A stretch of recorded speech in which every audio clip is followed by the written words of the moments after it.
น้อยจะบ่ไปรบยาซะข่อยบ่บ่ขอยขี้ข้าน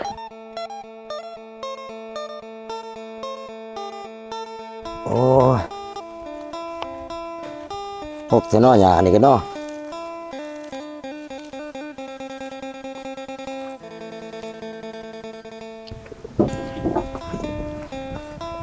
นายเพื่อนผู้เดียวบ่ก็บ่เห็นดนง่าบ่เก่าแล้วดีเนาะโอ้แม่นบ่เอาแต่ผัวจะไปใส่พุ่นดกหญ้าอยู่หลังบ้านพุ่นว่าแต่เจ้ามาอีหยังไอ้ตวยคือจังหน้าเจ้าอยู่ทางพุ่นจะมาทางนี้เฮ็ดอีสังโอ้ยก็คือทอดจะนี่แหละจังยางมาทางนี้เนาะแม่นสมอเจ้าก็ขึ้นฮอดข่อยอยู่สมอที่สุดเลยข่อยก็ขึ้นฮอดเจ้าคือกันนะฮะคือเห็นแต่ข้าวตะกี้นะไอ้ตวยเจ้าคือเห็นตอนใดตอนเฮาเล่นมันก็เลิงงับตำกันหั่นดิคือจะมาม่วนทันทีจังวะศาสตร์นี่ก็สิว่ามีโอกาสได้เล่นมันก็เลิงงับน้ำกันอีกเนาะเฮาเนาะได้อยู่ใดจักเล่นอยู่บ่ล่ะ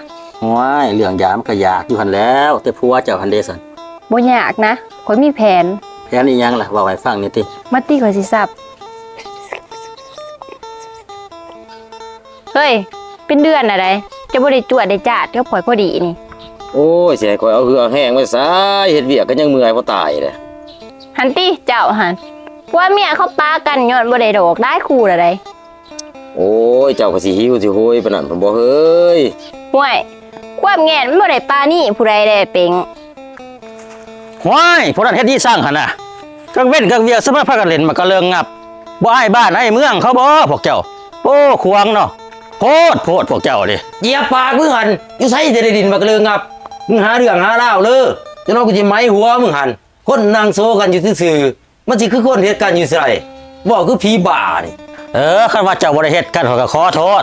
แต่ว่าแน่ไม่ได้พูดคือคนเฮ็ดกันอีหลีไดสิมาเว้านะ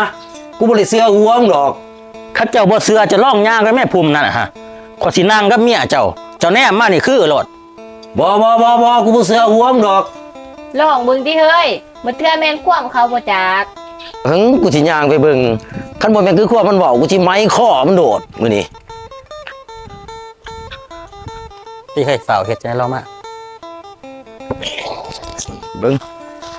สิเบิ่งโอ้คือสิไหลได้ซั่นนี่แม่นคือความมันวายดีได้นี่คือคนเฮ็ดกันดีๆเว้ยโอ้สมพ่อร้องมันจะว่าเฮาดินมันก็เลยงับกันเอ้านั่งเบิ่งอยู่นี่แหละมันเพลินดี